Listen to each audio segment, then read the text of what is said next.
क्षेत्र है मान्यवर, रेलवे का क्षेत्र। हमारे साथियों ने भी कहा कि इसके लिए पहले अलग से बजट आता था, सबको इंतजार होता था, नई ट्रेनों की घोषणाएं होती थी, क्या क्या रेल के अंदर बदलाव किया जाता था, मंत्री जी बताते थे कितने कर्मचारी रखे जाएंगे, इसकी घोषणाएं होती थी, पूरे देश को इस बात का इंतजार होता था। लेकिन अब आप आम बजट के साथ रेलवे का बजट लेके आते हैं, हालत क्या बना दी। बातें तो बड़ी बड़ी होती है, Vande Bharat train, bullet train, प्रधानमंत्री जी ने कहा था बुलेट ट्रेन चलेगी मुंबई से अहमदाबाद तक। बुलेट ट्रेन चला रहे हैं लोग। बुलेट ट्रेन तो छोड़िए, जानवरों की तरह इंसान को रेलवे के अंदर ले जाया जा रहा है, एक जगह से दूसरी जगह तक। शर्म आती है, वो दृश्य देख के शर्म आता है मान्यवर। जब हमने देखा कुंभ के मेले के अंदर ट्रेन के डिब्बों को तोड़ने का दृश्य देखा, एसी डिब्बों को तोड़ तोड़ के लोग अंदर घुस रहे थे, जानवरों की तरह लोग एक जगह से दूसरी जगह तक जा रहे थे। आम इंसान की जिंदगी में सिर्फ मरना लिखा हुआ है। कभी रेलवे के ट्रैक पे मरना है, कभी एक ट्रैक पे दो ट्रेनें चल रही हैं, टकराना है, एक्सीडेंट में मरना है, तो कभी दिल्ली के अंदर भगदड़ में लोगों की जान चली जाती है। आम इंसान की जिंदगी में मरना लिखा हुआ है।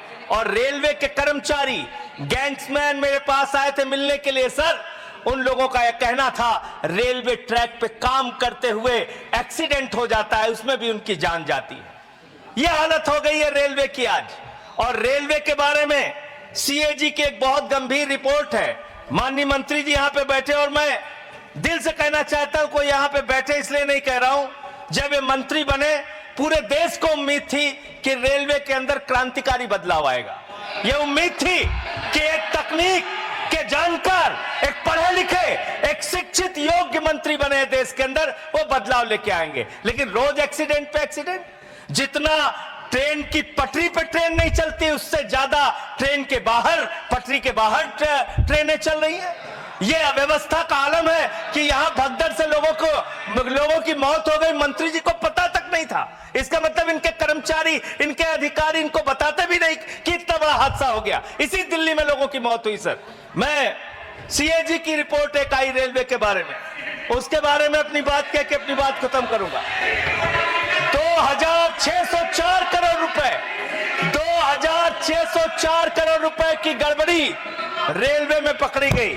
और इस गड़बड़ी के अंदर 834 करोड़ की गड़बड़ी ऐसी है जिसको मेरे ख्याल से मंत्री जी भी सुनेंगे तो शर्म आएगी।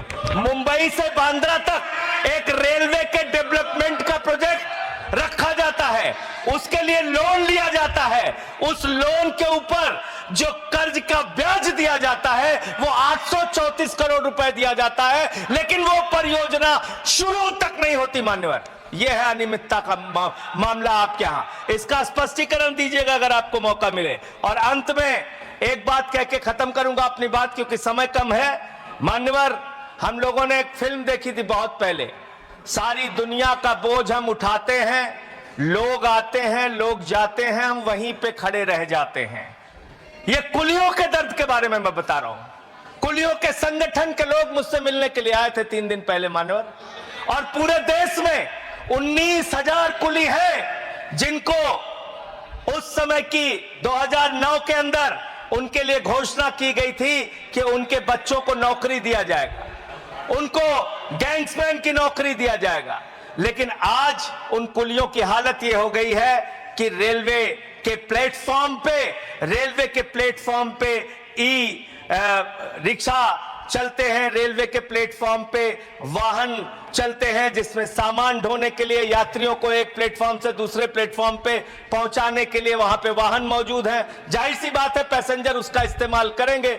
इन कुलियों का दर्द कोई सुनने के लिए तैयार नहीं है। मैं आपके माध्यम से माननीय मंत्री जी से अनुरोध करूंगा कि जो लोग वर्षों से लोगों का बोझ उठा रहे हैं, उनके परिवार की चिंता कीजिए, उनकी गरीबी की चिंता कीजिए, और कृपा करके ये 19,000 जो लोग हैं आज बेरोजगारी की कगार पे हैं, उनको कहीं समायोजित करने के लिए या उनके लिए कोई महीने की तनख्वाह की घोषणा, मदद की घोषणा सरकार की ओर से अपनी ओर से कीजिए।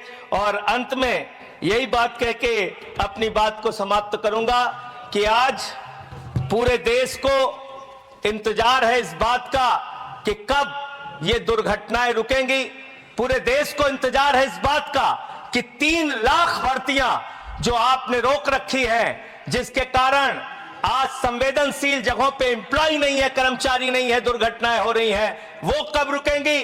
और रेल की पटरियों को ठीक करने का काम, जिस पे आप 180 किलोमीटर 160 किलोमीटर की स्पीड की ट्रेनें चला रहे हैं, वो रेलवे की पटरियां कब ठीक होंगी मान्यवर। ये सरकारी पटरी से उतर गई है इस सरकार के। और अभी ये नासिर भाई काफी दुखी थे, कह रहे थे रेल मंत्री बन जाते हैं मोदी जी। अरे मोदी जी विदेश मंत्री बन जाते हैं, शिक्षा मंत्री बन जाते हैं, सांस्कृतिक मंत्री बन जाते हैं, विज्ञान मंत्री बन जाते हैं। मोदी जी के अंदर बहुत कला है, खेल मंत्री बन जाते हैं।